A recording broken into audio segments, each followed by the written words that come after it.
Bien, avant d'aborder le sujet de ce soir de manière dénotative, prenons un peu de recul et posons-nous une question très fondamentale pour placer cela dans un contexte plus large. Quelle est votre intendance la plus importante? Certains diraient la famille, ce qui est certainement plus important que les finances. Je vais suggérer que votre intendance la plus importante est la bataille pour votre cœur. C'est vraiment la question plus large que nous allons aborder. Paul a averti son protégé Timothée dans sa seconde lettre où il est dit « Sache que dans les derniers jours, il y aura des temps difficiles, car les hommes seront égoïstes, amis de l'argent, fanfarons, hautains, blasphémateurs, rebelles à leurs parents, ingrats, irréligieux, insensibles, déloyaux, calomniateurs, intempérants, cruels, ennemis des gens de bien, traîtres, emportés, enflés d'orgueil, aimant le plaisir plus que Dieu, ayant l'apparence de la piété, mais reniant ce qui en fait la force. Éloigne-toi de ces hommes-là. » En effet, c'est l'un des signes fondamentaux que nous entrons clairement dans les derniers jours. Et il existe ce que j'appellerais une voie vers l'anéantissement. Et il est clair qu'elle commence par le fait de vivre dans une société vouée au sécularisme. Nous vivons manifestement dans une culture qui soutient qu'il n'y a pas vraiment de Dieu, et de cette conviction, ou de son absence, découle l'idée qu'il n'y a pas de vérité. Nous vivons à une époque où la vérité est relative. Vous avez votre vérité, j'ai la mienne, ce genre de choses. Et Alan Bloom a souligné le fait que si vous ne croyez pas en une vérité absolue, cela confère une absence totale de valeur à l'histoire. Nous nous demandons alors pourquoi, dans nos universités, nos jeunes n'ont aucun intérêt réel pour les grandes idées du passé. Parce que la quête de la vérité serait futile. Il n'y a pas de vérité réelle, nous avons chacun la nôtre. Il est intéressant de noter qu'Ésaïe nous a avertis de cela.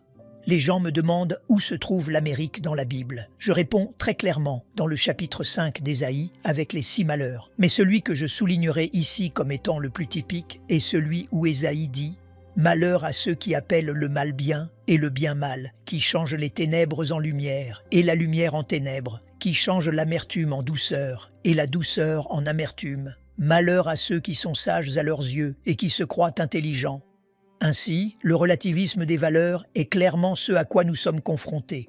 Cela finit par mener au matérialisme que nous connaissons tous. S'il n'y a pas de vérité, alors nous devenons égocentriques. La chose la plus importante dans nos vies, c'est nous-mêmes. Nous sommes dans la génération du « moi ». Vous pouvez aller dans les librairies et trouver des magazines pour le « moi », « nous », etc.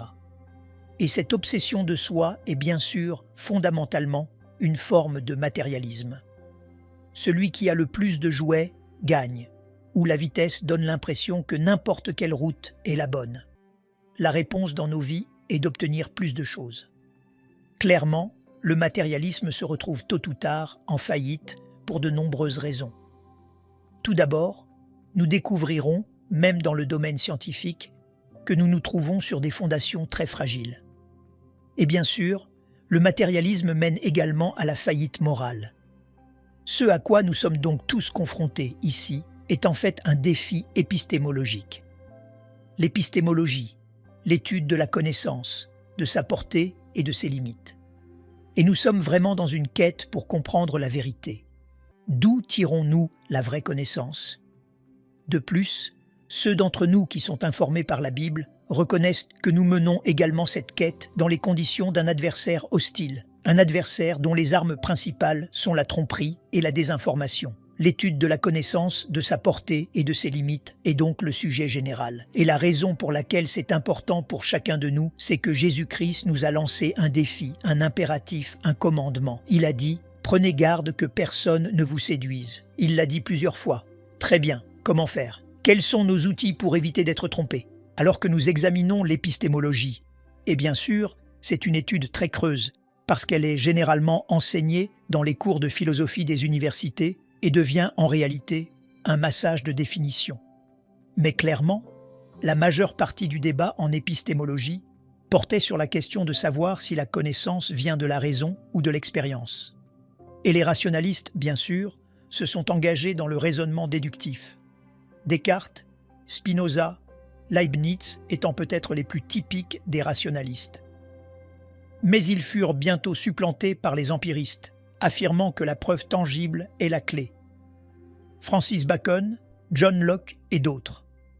Et cela, bien sûr, a conduit à la méthode scientifique, à l'essor de la science moderne, qui s'est engagée dans la validation empirique. Ce que nous savons vraiment est ce que nous pouvons valider de manière empirique, expérimentale. Sauf qu'il est intéressant, en regardant maintenant l'histoire de la science, de constater qu'elle a en fait une liste assez sombre d'échecs. Il fut un temps où le phlogistique était une théorie de la combustion, et bien sûr, elle a été démolie par Lavoisier, le père de la chimie moderne. Ensuite, nous avons eu cette théorie sur l'éther entre les corps célestes, qui a bien sûr été brisée par l'expérience de Michelson-Morley. Puis nous avons eu l'hypothèse nébulaire selon laquelle les planètes provenaient du Soleil.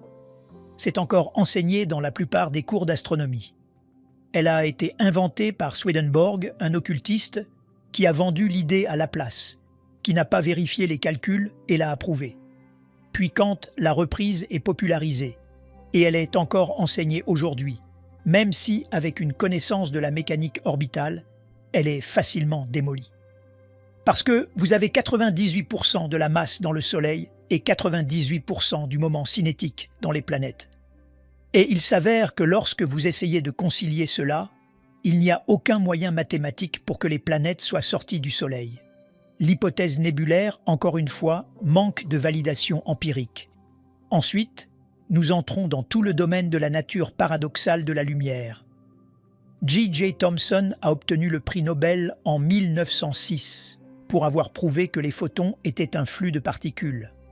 Son fils, en 1937, a obtenu le prix Nobel pour avoir prouvé que la lumière était en fait un phénomène ondulatoire. Ainsi, la nature paradoxale de la lumière continue. Et puis, bien sûr, nous avons eu l'hypothèse de Setterfield-Norman, selon laquelle la lumière n'est pas une constante mais ralentie. Les physiciens s'en sont moqués pendant plusieurs décennies, et maintenant, récemment, elle est confirmée par des expériences. Donc, même la science empirique a ses échecs. Cela nous laisse donc avec quelques énigmes en suspens. Réalisez-vous que la majeure partie de ce que nous savons sur la matière provient d'un petit échantillon? Les scientifiques savent que la plupart de la matière dans l'univers n'est pas visible, elle est sombre, elle n'émet pas de lumière. Et ils la recherchent, la matière noire. Ce qui est étonnant, c'est que la matière noire, comme ils l'appellent, constitue environ 95% de la matière dans l'univers.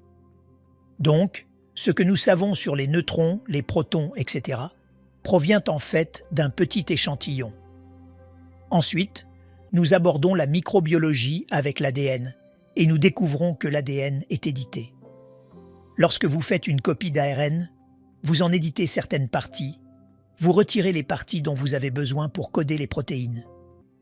Et les parties qui sont codées et laissées de côté, ou exons comme on les appelle, sont étiquetées dans vos manuels comme de l'ADN poubelle. On suppose que ce ne sont que des vestiges d'un cycle évolutif passé ou quelque chose du genre. Eh bien, on découvre maintenant que l'ADN poubelle, comme on l'appelle dans les manuels, a en fait une valeur.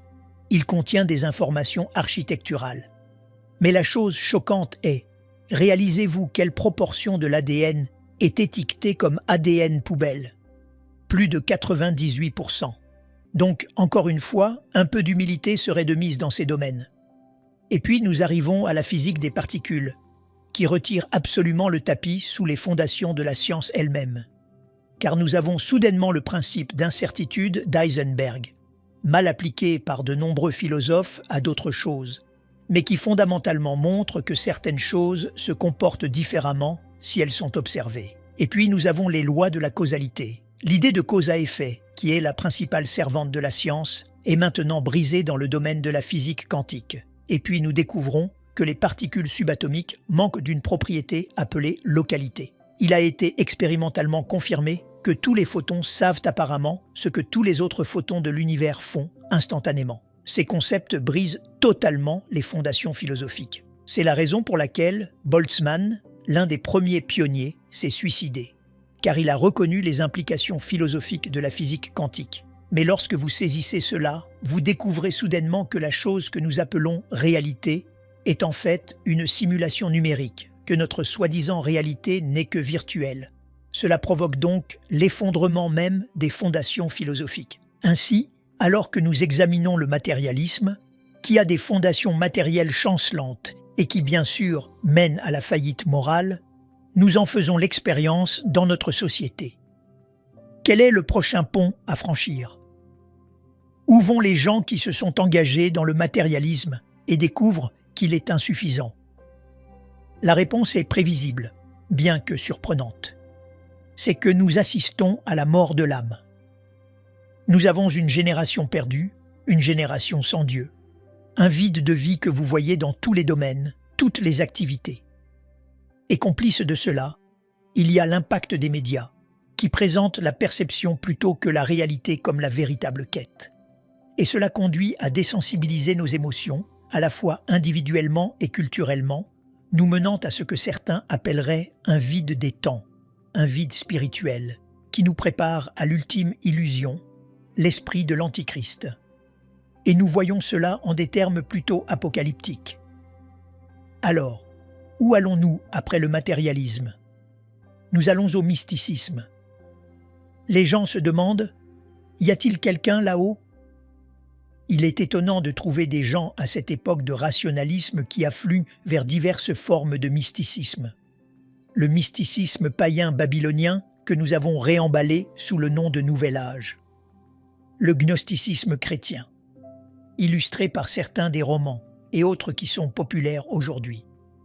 Mais aussi, l'une des formes les plus étranges de cela est le mysticisme juif sous la forme de la Kabbale. Et donc, quand on parle de mysticisme, d'ailleurs, cela englobe de nombreux sujets connexes. La métaphysique, bien sûr, est simplement la nature ou la structure fondamentale de l'être. Et incidemment, en Russie, c'est une sous-division du domaine de la physique, un peu différemment de la façon dont nous nous organisons dans ce pays. La cosmologie, bien sûr, est l'étude de l'origine de l'univers, et la plupart des mysticismes se concentrent sur cette question, entre autres. Et ils sont généralement considérés comme de la théosophie, des systèmes de conjecture sur la nature divine, sur ce qu'est vraiment Dieu, etc. Et l'occultisme est bien sûr l'étude du contrôle, la tentative de contrôler les puissances surnaturelles. Et la théurgie est un terme très similaire. Contraindre ou persuader les puissances surnaturelles. L'approche de la prière de beaucoup de gens est en réalité de la théurgie. Et bien sûr, tout cela englobe également la magie, tant la magie noire que la soi-disant magie blanche, etc. Mais le mysticisme est simplement la tentative d'établir un contact direct avec le divin, peu importe quoi. Et il englobe toutes ces choses de diverses manières. Mais la Kabbale est celle sur laquelle nous allons nous concentrer dans ces sessions. Elle comporte un certain nombre d'éléments. L'ésotérisme en fait partie. Il y a des vérités secrètes qui sont reléguées au groupe d'initiés. Seule l'élite, seuls ceux qui sont vraiment à l'intérieur peuvent embrasser la vraie vérité. Et bien sûr, elle inclut également le gnosticisme grec, chrétien, et aussi très mélangé avec, étrangement, des superstitions musulmanes. Et elle-même est évidemment principalement axée sur la théosophie, la nature de la nature divine. Ce qui est étrange avec la Kabbale, c'est qu'il y a cette convergence paradoxale entre l'intuition ou les conjectures d'une part et la tradition d'autre part. C'est un étrange mélange des deux. Et donc, les premières formes de cela, bien sûr, dans les premiers siècles après Jésus-Christ, étaient une variante des croyances hellénistiques de Pythagore et d'autres. Et la Kabbale espagnole médiévale, qui est là où elle s'est vraiment épanouie, était basée sur le néoplatonisme et le gnosticisme. Et une grande préoccupation pour le langage, un langage symbolique au sens de l'alphabet hébreu évidemment, spécifiquement, et les nombres. Et toute l'idée que la création elle-même était le résultat du langage, des pensées exprimées qui sont devenues la création. Donc il considère vraiment une relation très très spéciale entre la réalité et la façon dont elle est exprimée à la fois en lettres et en nombres. Et donc, l'une des choses qui se passe, et une des raisons pour lesquelles nous cherchons à comprendre ce domaine, c'est en raison de sa popularité étrange parmi les célébrités. De nombreux articles sont écrits sur Madonna, Demi Moore et bien d'autres, ici énumérés, qui se sont publiquement identifiés à une forme de Kabbale populaire à Hollywood. Et c'est très étrange que des gens avec des ressources, des gens qui ont l'opportunité de vraiment découvrir la vérité, affluent vers ces formes d'expression. Notre programme pour ces 2 sessions sera donc de prendre un bref aperçu de l'histoire du judaïsme. Nous utilisons ce terme de manière très vague, sans vraiment comprendre comment il a changé au fil des ans, comment il s'est recentré. Le judaïsme mosaïque a été redéfini. La plupart d'entre nous pensent au judaïsme comme aux croyances de l'Ancien Testament, mais il s'avère qu'ils ont traversé une crise et l'ont redéfini. Et ce que nous entendons vraiment par judaïsme aujourd'hui, c'est le judaïsme talmudique et l'ère qui a suivi sa publication, l'ère dite géonique, et de laquelle a émergé cette étrange forme de mysticisme appelée la Kabbale. Et de là est venu le hassidisme. La plupart d'entre nous connaissent les ultra-orthodoxes du quartier de Crown Heights, à Brooklyn et ailleurs, qui s'accrochent encore aux normes culturelles de l'Europe de l'Est du XVIIIe siècle. Mais le hassidisme est en fait issu de la Kabbale. Nous avons donc ici un défi qui est en fait un défi épistémologique. Et nous voulons comprendre comment cela s'inscrit dans ce que j'appellerais la voie vers l'anéantissement. Comment nous empêcher d'être trompés par des choses qui sembleraient très attrayantes? Et quels outils avons-nous pour éviter d'être trompés? Alors, allons-y. Nous espérons n'offenser personne. Nos sources pour le matériel ici s'appuient très fortement sur Gershom Scholem, qui est reconnu comme l'un des experts. Il a été professeur de Kabbale à l'Université hébraïque de Jérusalem de 1923 à 1965, et ses livres sont considérés comme faisant autorité par ceux qui sont dans la Kabbale. L'Encyclopædia Judaica, en 17 volumes, a beaucoup à dire à ce sujet, tout comme la Britannica, Carter et les autres ressources standards. Et une partie de cela a également été influencée par des entretiens personnels, à la fois dans la région de Safed, en Israël, avec des rabbins là-bas, ainsi qu'ici aux États-Unis. Cela vous donnera donc les meilleures perceptions que nous pouvons. Le judaïsme mosaïque, tel que nous pourrions le percevoir en étudiant les livres de Moïse et l'Ancien Testament, a connu une crise bien sûr avec la destruction du Temple en 70 après Jésus-Christ. Les dirigeants juifs avaient rejeté Jésus-Christ comme le Messie, et dans la foulée, exactement comme Jésus l'avait prédit, le Temple fut détruit en 70 après Jésus-Christ. Une calamité nationale majeure qui a conduit au concile de Jamnia en 90 après Jésus-Christ. La traduction grecque des Écritures juives, qui avait été faite 3 siècles plus tôt, était devenue en réalité la Bible des chrétiens. Et cela a provoqué beaucoup de consternation dans la communauté juive et a conduit, en effet, à des mesures qui ont abouti, quelques siècles plus tard, à un texte massorétique. Mais à partir du concile de Jamnia et ainsi de suite, ils commencent à redéfinir le judaïsme. Ils ont un problème majeur dans le judaïsme mosaïque. Il était entièrement construit autour de la notion que, sans effusion de sang, il n'y a pas de rémission des péchés. Eh bien, soudain, ils n'ont plus de temple, plus d'autel, et il n'y a aucun endroit pour verser le sang. Que font-ils du péché? Cela a provoqué beaucoup de débats, etc. Mais le résultat net est de redéfinir le judaïsme en termes de ce que nous appellerions de bonnes œuvres pour se réconcilier avec Dieu en menant des vies exemplaires et en se concentrant sur la conduite et ce genre de choses. Cela a conduit, bien sûr, à la compilation du Talmud, le judaïsme talmudique. Et l'une des choses qui caractérise le judaïsme talmudique est la vénération des grands érudits qui y sont impliqués, même au-dessus du texte qu'ils exposent. Et donc, du judaïsme talmudique sortira la Kabbale quelques siècles plus tard et le hassidisme. Nous y reviendrons. Mais si nous réfléchissons au 1er et au 2e siècle, le judaïsme traverse alors une redéfinition majeure et une crise. Et le christianisme aussi. C'est l'essor des gnostiques, des gens qui avaient toutes sortes de conjectures sur la réalité qui étaient tout à fait non bibliques. Beaucoup ont essayé de réconcilier les deux. Et le gnosticisme était aussi ésotérique, limité aux initiés, etc. Et beaucoup d'épîtres du Nouveau Testament ont été écrites pour réfuter le gnosticisme, Colossiens et d'autres, et les épîtres de Jean. Et donc, au moment où nous arrivons au 3e siècle suivant, nous avons la compilation dans la communauté juive du Talmud. Il y a 2 Talmuds, le Talmud de Jérusalem et le Talmud de Babylone. tous deux datant du IIIe au Ve siècle. Le Talmud de Babylone, chose intéressante, est considéré comme faisant autorité, car l'académie qui l'a produit, là-bas à Babylone, a survécu aux autres de plusieurs années. Nous avons donc après cela toute la codification de la loi civile et religieuse juive. Reconnaissant qu'ils ne se limitaient pas aux lois écrites, les livres de Moïse, mais qu'ils incorporaient aussi ce qu'ils appelaient la tradition orale, des lois transmises verbalement. Nous avons donc la Mishnah, qui est le recueil des lois codifiées, et la Gemara, qui est le commentaire sur la Mishnah, et elle est en 4 parties. Puis la Halakha, qui traite des questions juridiques contestées. Au fil du temps, les différents rabbins hautement vénérés ont statué sur diverses questions qui se posaient, et cela incarne la Halakha.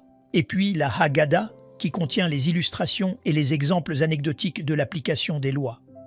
Mais ces 4 éléments constituent réellement le Talmud. Et il y en a 2 compilations. Le Talmud de Jérusalem, du IIIe au Ve siècle, et le Talmud de Babylone, du IIIe au VIe siècle. Et entre les deux, le Talmud de Babylone est considéré comme faisant le plus autorité, et parce que les académies de Babylone ont survécu aux académies palestiniennes de plusieurs siècles. Et l'ère qui suit est appelée l'ère géonique, Gaon étant un sage ou un érudit hautement vénéré. Et il y a une période, de cette époque jusqu'au XIIe siècle environ, qui est considérée comme l'ère géonique, la halakha et l'interprétation rabbinique, et elle complète les écritures de la Torah. La Torah est hautement vénérée, et pourtant, il y a beaucoup de choses qu'ils observent qui sont en réalité basées sur des traditions orales plutôt que sur les écrits que nous considérerions comme des écrits inspirés de Moïse et de ses successeurs. Et donc, il y a une tendance, au fil de l'histoire, pour les Juifs à vénérer les rabbins même au-dessus des textes sources. Et la Haggadah contient les illustrations et les amplifications de toutes sortes de questions éthiques, politiques, ainsi que religieuses, qui sont impliquées dans les lois. Et donc, du 7e au 11e siècle, vous avez une période qu'on appelle l'ère géonique. Elle a ses héros, etc. Durant cette période, un groupe intéressant de personnes émerge à partir du 8e siècle en Russie tsariste, et on les appelle les Karaïtes. Ils tiraient leur nom du verbe hébreu « kara », qui signifie « lire ». Ce sont des gens, au sein de la communauté juive, qui insistaient pour s'en tenir strictement aux lois de Moïse et à la Torah, et ils rejetaient le Talmud et les autres traditions rabbiniques qui l'entouraient et qui s'étaient accumulées pendant les 6 premiers siècles de notre ère. Ce qui m'intéresse à ce sujet, c'est que les Karaïtes en Russie furent exemptés par le tsar de la double imposition que la communauté juive subissait en général et des pogroms. Comme vous le savez peut-être, pendant l'ère tsariste, il y a eu des purges et des oppressions répétées de la communauté juive. Mais je ne savais pas que cela se concentrait sur les communautés talmudiques et non sur les Karaïtes. Et ils étaient considérés comme hérétiques par les juifs orthodoxes, mais exemptés des abus que les juifs talmudiques subissaient. Et je trouve cela très provocateur. Mais quoi qu'il en soit, lorsque vous arrivez au XIIe et XIIIe siècle, c'est là que la Kabbale, telle qu'elle est communément mentionnée aujourd'hui, émerge. Et le mot Kabbale signifie simplement « tradition reçue ». Le mot est utilisé différemment dans différents contextes. Dans le Talmud, ce terme apparaît dans 2 sens différents. Il apparaît pour désigner les portions de l'Écriture qui ne sont pas la Torah, les prophètes et les hagiographes. En d'autres termes, les passages non thoraïques. Il est aussi simplement utilisé pour indiquer les choses qui sont des traditions et transmises par un enseignant, par les traditions familiales. Donc, le terme Kabbale a un usage connotatif avant le XIe et le XIIe siècle. Mais aujourd'hui, ce terme se concentre vraiment sur les doctrines mystiques et ésotériques du judaïsme. Il est utilisé dans un sens complètement différent.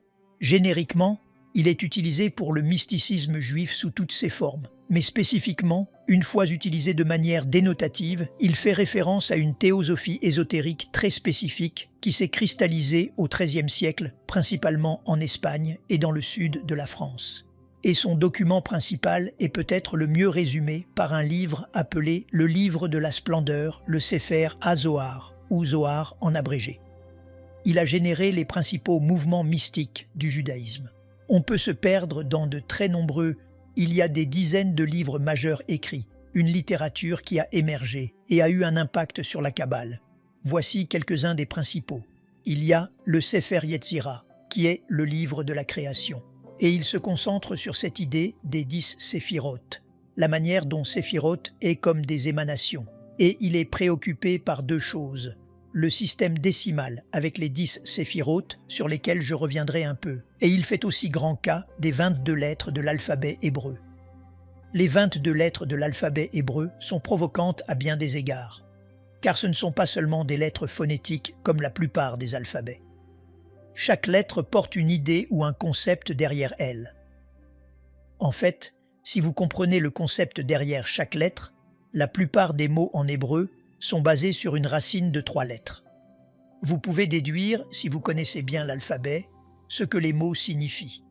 C'est un type d'alphabet très différent, mais les mystiques, ceux qui sont imprégnés de la Kabbale, croient que les lettres ont en fait un pouvoir magique. Il y a un autre document qui devient très central dans son histoire, c'est le Sefer HaBahir, qui est le livre de la clarté.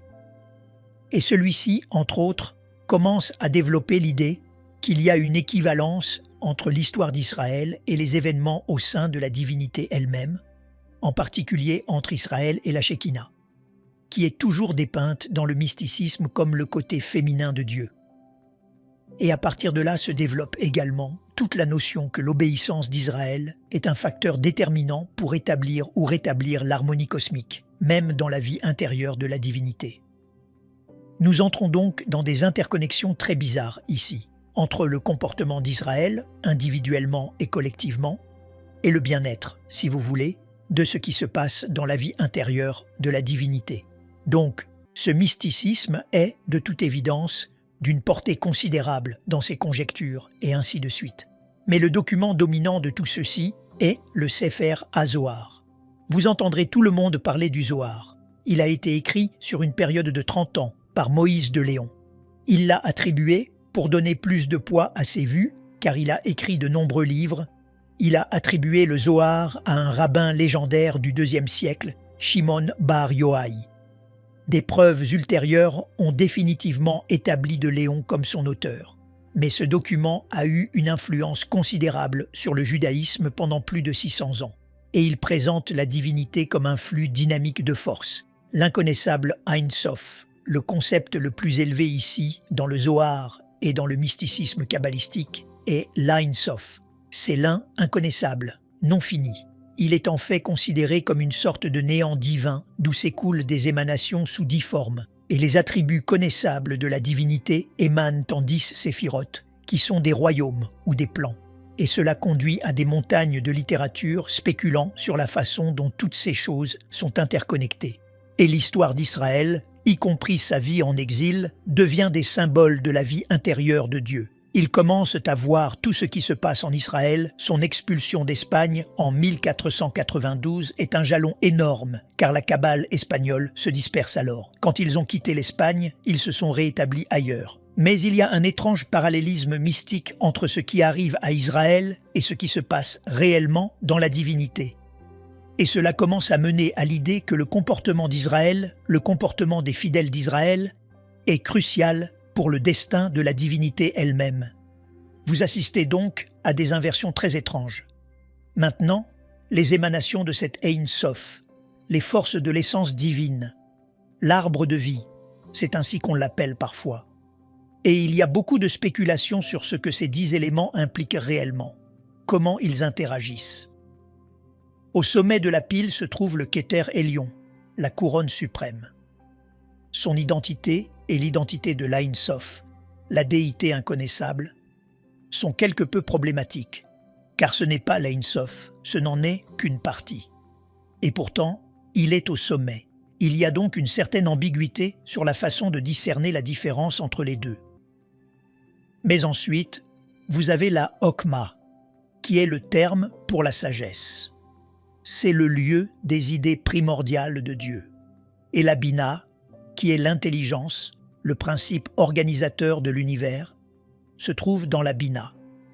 Et ceux-ci deviennent, vous voyez, les rubriques par lesquelles toute cette littérature évolue au fil des siècles. Et le quatrième est le Jedula, ou grandeur, ou dans certaines interprétations, le Hesed, ou amour, l'attribut de la bonté en tout cas. Et puis nous avons le Jevura, qui est le pouvoir, ou dans certaines interprétations, le Din, le jugement. C'est l'attribut de la sévérité de Dieu. Vous avez donc l'amour d'un côté et la sévérité. Et il semble y avoir une tension entre les deux.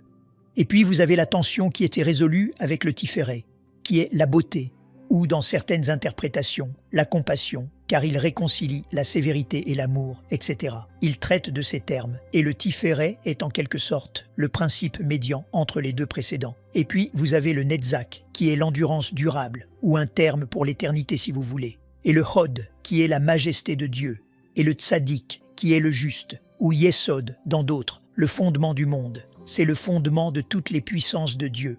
Vraisemblablement, tout cela mène à la manifestation de Dieu, qui est encore à venir en descendant ici où nous avons le Malkout, qui est le royaume, ou le diadème, ou la présence, la royauté, parfois aussi exprimée comme la Shekinah, la présence de Dieu. Et donc, ces 10 éléments constituent les piliers de base de la plupart de la littérature de la Kabbale, alors qu'ils spéculent sur la façon dont ces choses interagissent et comment elles sont à leur tour affectées par ce qui se passe dans la vie d'Israël et dans la création elle-même. En fait, ils ont même des interprétations de ces choses en termes d'humanité. Ils pensent qu'elles se reflètent. Si Dieu a créé l'homme à sa propre image, alors en un sens, Dieu est à l'image de l'homme. Et il reflète cela. Et ces questions commencent alors à devenir très anthropomorphisées dans leur traitement. Maintenant, la discipline de la Kabbale, bien sûr, inclut toutes sortes de pratiques méditatives qui promettent de permettre aux individus de partager et de participer à la nature de l'être de Dieu. Et c'est là que cela devient très très occulte. Les disciplines kabbalistiques étaient reconnues comme étant limitées à une élite raréfiée. Une communauté kabbalistique s'est rapidement développée autour d'un chef ou d'un tzaddik particulier, qui était dans de nombreux cas considéré comme faisant des miracles, de la magie, en prononçant diverses expressions. Donc la Kabbale devient très très occulte. Au moment où vous arrivez au XVIe siècle, elle a commencé au XIIe, XIIIe, mais au XVIe siècle, elle prend un tout autre tournant grâce au chef d'un homme, le rabbin Isaac Luria. Et vous rencontrez ce qu'on appelle la Kabbale lourianique, qui pousse tout cela encore plus loin. Encore une fois, nous traitons d'une chose qui, jusqu'à présent, était confinée à une élite savante.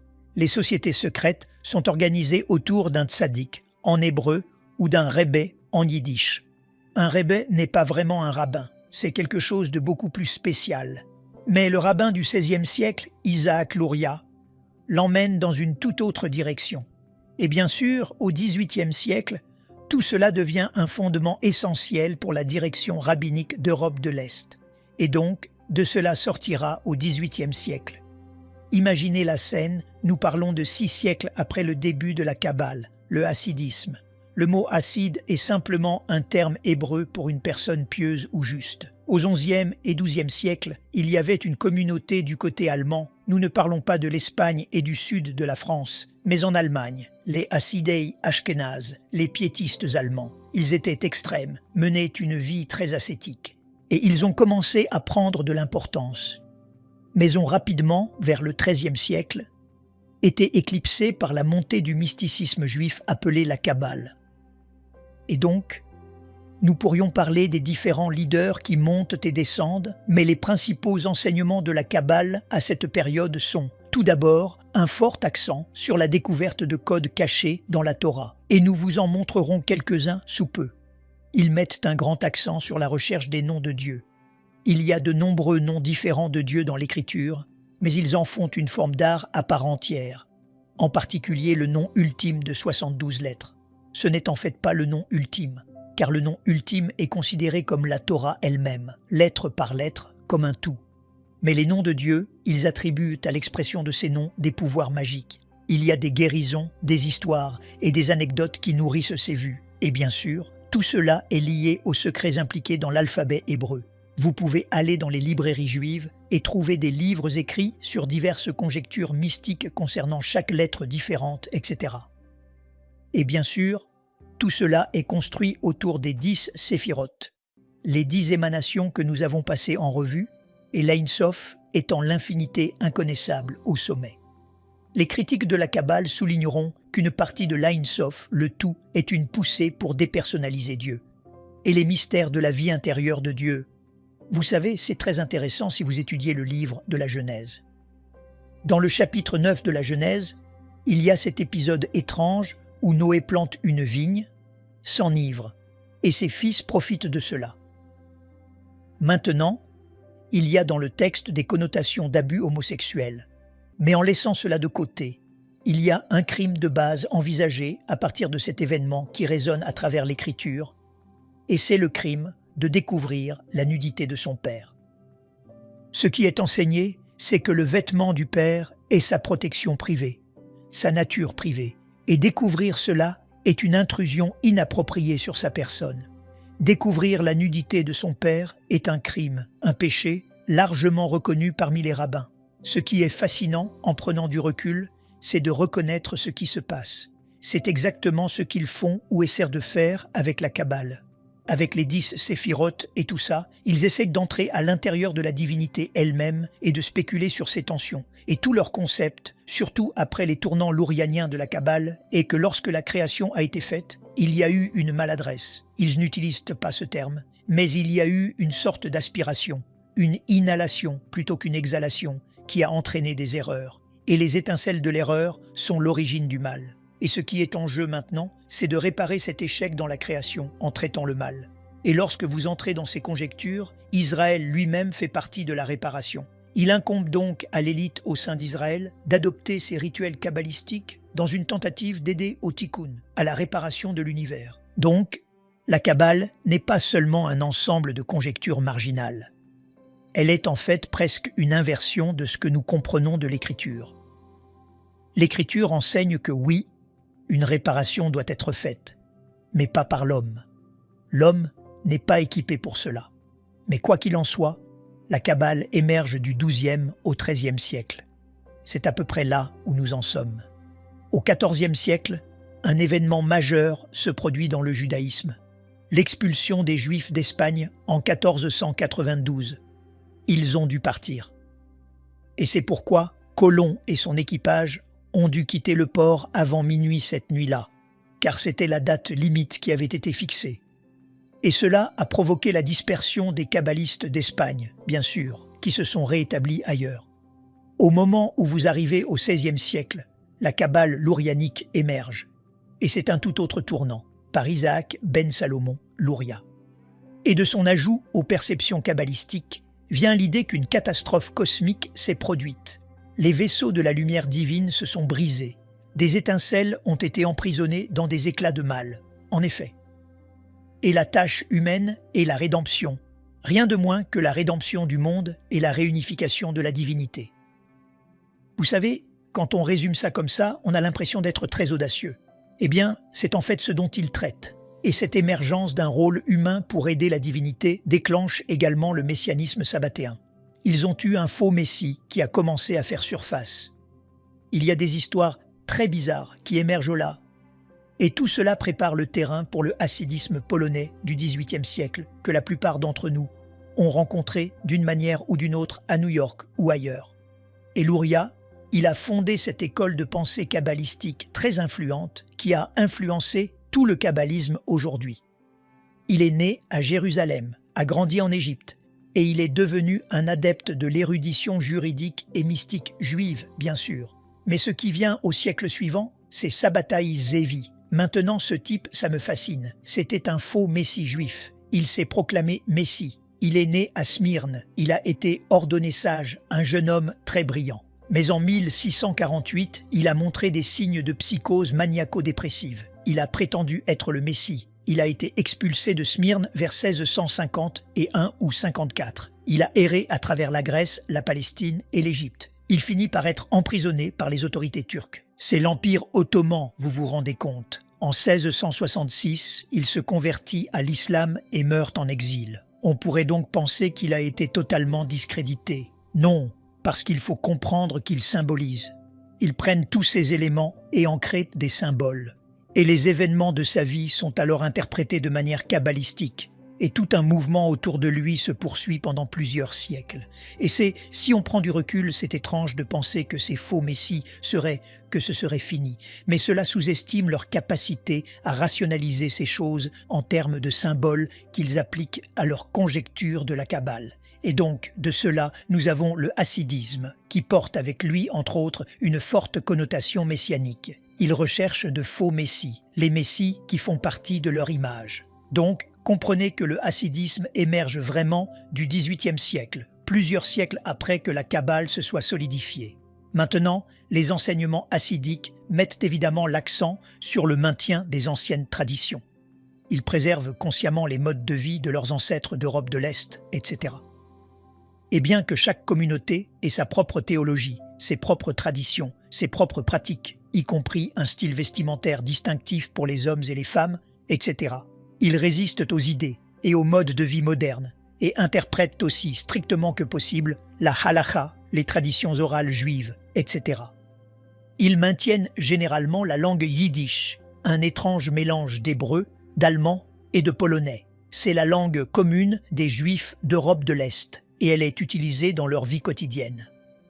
Un autre grand accent, bien sûr, est de maintenir l'expérience de la présence de Dieu. Et tout ce qu'ils font dans leur vie tente de souligner l'action de Dieu dans leur vie.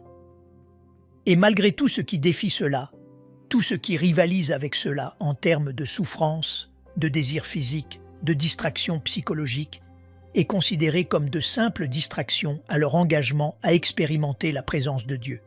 Et ils croient que cultiver une conscience de la présence de Dieu dans ce monde matériel leur donne un aperçu du déroulement de la vie intérieure de Dieu. Il y a une étrange relation entre ce qui se passe dans la divinité et ce qui se passe dans ce monde, de manière tangible. Et donc, chaque acte de leur vie quotidienne est perçu comme étant connecté, ou du moins une opportunité d'être connecté, à la vie intérieure de Dieu, à la parole de Dieu. Et bien sûr, enfoui dans tout cela, se trouve l'attente d'un Messie. Et comme la plupart des formes de judaïsme depuis le Second Temple, il y avait. Finalement, les hassidiques reconnaissent que tout cela doit être racheté par un Messie, un descendant du roi David. Ils adoptent cela. Et donc, ils croient que ce leadership, le Messie, viendra et reconstruira le temple. Vous savez, ils se concentrent beaucoup là-dessus. Et donc, leur histoire récente aussi est l'attente des Lubavitch et ainsi de suite. Et même quand Schneerson est mort, ils pensent encore qu'il pourrait revenir, etc. Ils ont ces engagements étranges. Maintenant, il y a le mouvement connu sous le nom de hassidisme aujourd'hui doit vraiment sa popularité à une vulgarisation par le Baal Shem Tov. Et son but était de diffuser l'essence de l'enseignement kabbalistique de l'élite savante aux pauvres et à peine lettrés. C'était donc une tentative de populariser ce qui avait été gardé très secret. Et il est considéré comme le fondateur du hassidisme, Israël ben Eliezer, appelé Baal Shem Tov, le maître du nom divin. Là encore, on lui attribuait la compétence d'utiliser réellement les noms de Dieu pour faire ce que vous et moi appellerions de la magie. Et son nom, le Baal Shem Tov, parfois abrégé en Besht, est lui-même sujet de légende. Et ce sont donc vraiment ses disciples, et je ne vais pas tous les passer en revue. Mais ce sont ces disciples qui, avec leur zèle et leur emphase, ont popularisé le hassidisme à travers l'Europe de l'Est. Et ils avaient à leur tour des missionnaires en Ukraine et ailleurs. Et même Schneerson était son 7e descendant. Donc, le hassidisme s'est répandu. Mais le hassidisme a ensuite été combattu. Il est devenu très controversé dans les années 1770, au XVIIIe siècle. Le rabbin Elijah ben Salomon de Vilna. On l'appelle le Gaon de Vilna. C'est un titre en réalité. Vilna est d'où il vient et Gaon est un grand sage, un érudit. Ils ont banni le hassidisme comme un mouvement hérétique. Mais l'Holocauste, bien sûr, finit par arriver, pendant la Seconde Guerre mondiale, qui a dévasté la communauté juive européenne en général et les hassidiques en particulier. Elle a dispersé les restes de ces gens à travers le monde. Ils ont créé de nouveaux centres. Ils sont environ 300 000 dans le monde, les vrais hassidiques. Voilà donc un bref aperçu. Une des choses qu'ils adoptent, et chose intéressante, je trouve des preuves que c'était en fait une adaptation de l'herméneutique prônée par la communauté chrétienne primitive, c'est qu'ils voient 4 niveaux d'interprétation dans toutes ces choses. Le peshat, comme il l'appelle, est le littéral. Quand nous voyons quelque chose dans l'écriture, c'est le littéral. Cela s'est vraiment passé ainsi. C'est le peshat, l'interprétation dénotative primaire et directe. Derrière cela, cependant, se trouve le remez, l'application allégorique. L'une des raisons pour lesquelles c'est là, c'est parce qu'il y a une signification qui est symbolique. Et il y a aussi le dérash. Logiquement, on mettrait le dérash avant, mais il y a une raison pour laquelle ils le mettent dans cet ordre. Le dérash est l'application homilétique et pratique de ces histoires. Et puis, bien sûr, il y a le 4e niveau, qui est le mystique, le côté mystérieux. Et donc, ces 4, tout dans la Torah est considéré comme ayant au moins ces 4 niveaux de signification. Et bien sûr, les 3 premiers sont quelque peu déterminatifs, mais le 4e est vraiment déplacé dans le domaine de la conjecture. Mais ces 4 lettres, P-R-D-S, Pardes, est le mot pour jardin. Il signifie aussi paradis, mais c'est ainsi qu'ils s'en souviennent, comme un mnémonique pour ces 4 niveaux de signification. Mais lorsque vous entrez dans la littérature, la raison pour laquelle elle peut s'éloigner si loin de l'interprétation littérale directe, c'est parce qu'ils s'appuient si fortement sur ce qu'ils appellent le sod, la mesure mystique. Et tout cela est développé par Moïse de Léon, tout ce concept si répandu dans le judaïsme rabbinique de toutes sortes. Chose intéressante, cela remonte à de Léon, le même gars qui a fait le Zohar. Mais il y a des preuves, selon certains chercheurs, que c'était vraiment une adaptation des 4 niveaux de signification utilisés par les premiers exégètes de la communauté chrétienne. C'est le niveau du sod, qui ne donne aucune limite au degré de conjecture que vous pouvez atteindre. Par exemple, dans Deutéronome 3, Moïse a une prière là. Ceci est expliqué par les rabbins de plus de 232 manières différentes. Cela me rappelle, en un sens, quelque chose que nous disons dans l'industrie informatique depuis de nombreuses années, à savoir que si vous torturez les données assez longtemps, elles finiront par avouer n'importe quoi. Et c'est à peu près un exemple de la plupart des prières. Le Zohar souligne l'importance symbolique, prenant souvent de très petits détails de surface insignifiants et en faisant toute une histoire. Dans Genèse 36, il y a une courte liste des rois d'Édom, et ils en font toute une carrière à partir de cela.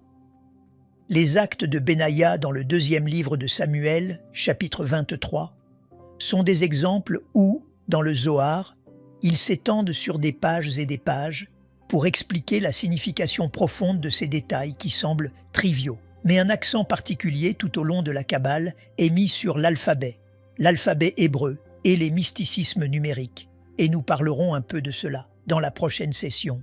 Une des choses qu'ils explorent très intensément est le rôle de la Torah. Et vous dites, c'est bien, ils vénèrent vraiment le texte. Sauf qu'ils voient vraiment tout en termes de simples symboles, le caractère symbolique de tous les phénomènes terrestres. Et ils recherchent la réalité intérieure cachée à tous les niveaux. Et cela se déplace directement dans le domaine des conjectures. Et ils ont 3 principes primaires. La Torah est considérée comme le nom mystique de Dieu. La Torah, toute la Torah, est elle-même composée de 78 000 lettres. Et la Torah est considérée comme un organisme vivant. Et ils voient, ils ressentent. Il y a cette vue que non seulement Dieu a créé l'univers, mais la Torah est le moyen par lequel il l'a fait, par l'expression de la Torah. Ils essaient de lier littéralement la Torah à l'univers lui-même. C'est donc un résumé historique rapide, évidemment superficiel, de la Kabbale. Mais cela se situe sur une toile de fond du judaïsme, qui se redéfinit après avoir rejeté son Messie au 1er siècle, et avec le temple détruit. Et alors qu'ils cherchent une base de signification complètement différente, se tournant vers une vie d'engagement envers les bonnes œuvres, une sincérité incroyable, un engagement incroyable, mais entrelacé de conjectures de plus en plus lointaines. Je vois cela comme une laisse. Ils ne sont pas liés au texte. Cette laisse ne cesse de s'allonger et de s'allonger, alors qu'ils vénèrent des rabbins de différentes sortes, et se livrent à des tentatives de comprendre la nature de Dieu lui-même, les rouages internes de la divinité, attribuant à cette divinité une maladresse qui a créé le mal, et qu'il est nécessaire de rétablir l'harmonie cosmique. Et c'est le rôle de l'homme, spécifiquement d'Israël, de participer et de provoquer le tikkun, la rédemption non seulement du monde physique, non seulement la rédemption de l'homme, mais le rétablissement de l'harmonie au sein de la divinité. Et vous savez, quand vous parlez de découvrir la nudité du Père, c'est la meilleure façon de résumer toute cette escapade de la Kabbale, dans le sens où elle est prise au sérieux. Maintenant, il y a évidemment un écart substantiel entre la vraie Kabbale et certaines de ces formes de Kabbale populaires qui sont des exploitations par des promoteurs et autres. Mais quand même, il est très facile pour beaucoup d'entre nous, alors que nous découvrons à certains égards une dette envers les kabbalistes pour avoir découvert des aspects du texte hébreu qui sont très édifiants. Ils ont fait des découvertes fascinantes sur le texte hébreu qui peuvent servir à authentifier le texte comme étant surnaturel, pour donner honneur et gloire à son auteur d'une part. Mais ils emmènent cela dans une direction qui est blasphématoire, vraiment. Et nous examinerons certaines des bonnes nouvelles et certaines des mauvaises nouvelles de la Kabbale dans la prochaine session. Nous aimerions vous donner l'opportunité de faire de Jésus le Seigneur de votre vie. Voulez-vous bien prier avec moi? Dites Seigneur Jésus, je me repens de mes péchés. Viens dans mon cœur. Je fais de toi mon Seigneur et Sauveur. Et merci Seigneur pour le baptême du Saint-Esprit en moi. Dans le nom de Jésus. Par cette simple prière, nous croyons que le Saint-Esprit vous conduit sur le chemin de la nouvelle naissance. Allez dans une bonne église dont le fondement est la parole de Dieu, passez par les eaux du baptême et donnez à Dieu la première place. Nous espérons de tout cœur que ce message vous encouragera.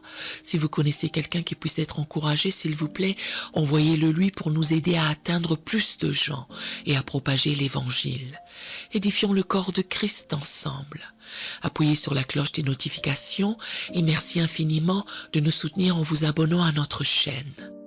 N'hésitez pas à laisser vos requêtes de prière dans la section des commentaires.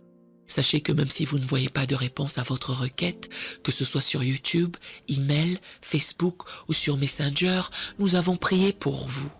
Nous invitons humblement le corps de Christ à soutenir chaque requête en écrivant une prière dans la section commentaires. Tenez-vous ferme dans la foi avec nous pendant que nous prions.